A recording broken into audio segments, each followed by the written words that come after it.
What is up, guys? Welcome back for another video. This is going to be an update part 2.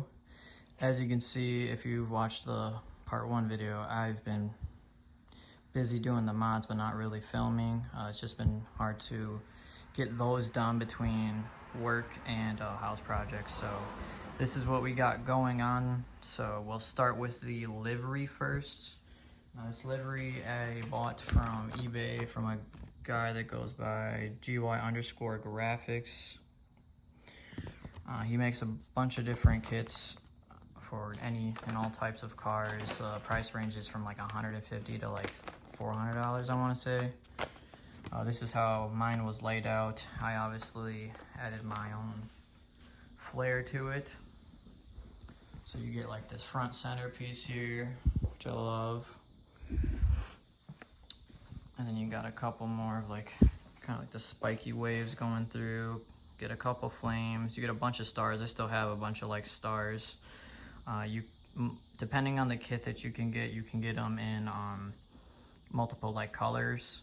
So I got chrome in like a matte black because I felt like the matte black matched the trim, and then the Toyota badge is still chrome and whatnot, and so I like it. So as far as the logos, my girlfriend and I made those using some vinyl you can get at like Hobby Lobby, stuff like that, and her Cricut machine. And they're basically two-part logos. So the black portion is one stick-on, and then the centers is you do another layer over it, or in it I should say, because otherwise it would just be plain red in between the black if I didn't fill it in with the chrome. These two stickers pre-made, but I made the Versus, the Overtake, Rex Speed, Aeroflow, and Billet Works. Alright, so the next thing I had did was the stencils here. Basically found the logos online, kind of like sized them up on the wheels. Using the vinyl, we made stencils. We just stuck them on and then spray painted over that, obviously covering the whole wheels, so it gets rid of the overspray, but they are fading a bit. I know most people buy the stickers, but I was looking at the stickers online and they're like $80, and I'm thinking to myself, I can definitely do that for slightly cheaper. Even though they are rubbing away, you can always scrape these off with like a wire brush and redo them. Plus it kind of looks more authentic. You don't have the sticker stencils sticking off of the tire. I just like it, just looks cleaner to me. This passenger side is holding up pretty well. The driver's side kind of isn't for whatever reason. Alright, brings us on to the next portion, is the wing. Now this wing is off of a 7th gen Toyota Celica. I found it, I want to say back in 2023. I went to a junkyard looking for like random wings that I could get for this car, because when I first got it, they didn't really have a whole lot made for it yet. So I ended up coming across the Celica wing and thought to myself, you know what, that might just work. So we made it work. So basically how I did that was, let's pop the trunk here. So looking at that, each one of these has 2 studs that you would drill through and then put the nut on, whatever holds the wing on. You get what I'm trying to say here. I cut the one off on this portion because this is metal. I didn't want to drill into this on the off chance that if the wing didn't fit properly, I could easily go back and cover these back holes at least. So I went that route, chopped off the front, and then drilled through this portion here. We put a new it's like a foam gasket you can like cut to fit on the bottoms of these. That way it doesn't scratch up the paint. And then we got some like automotive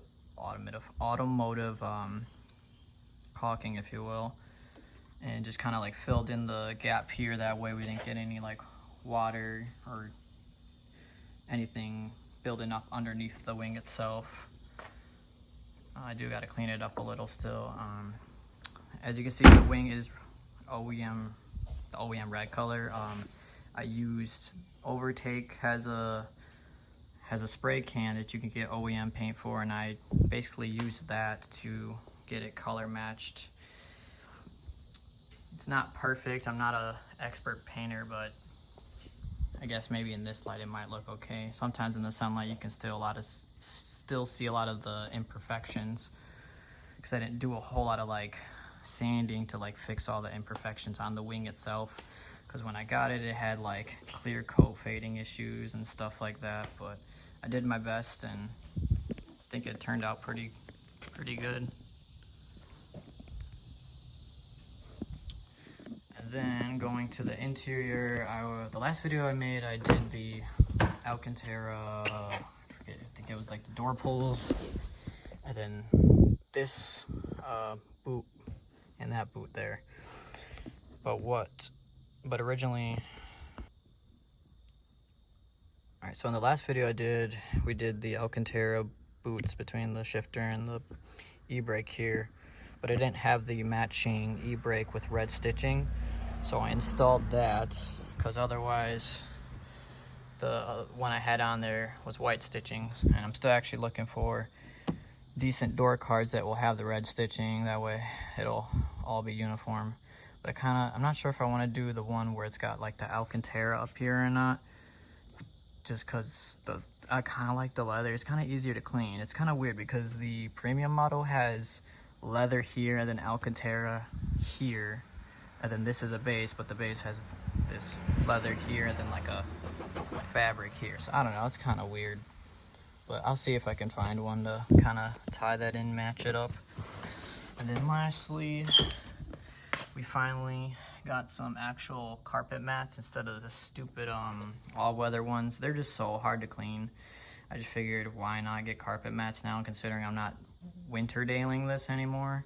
So it's kind of a nice little touch. It's got like the old style logo. We even got one for the trunk too. Found them Marketplace. I think it was Marketplace, for a lot cheaper than what you would have paid for at the dealership.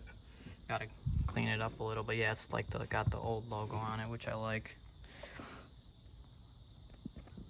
But yeah, that's basically what I've been up to as far as modifying the GR. I'm hoping to start making a little bit more videos.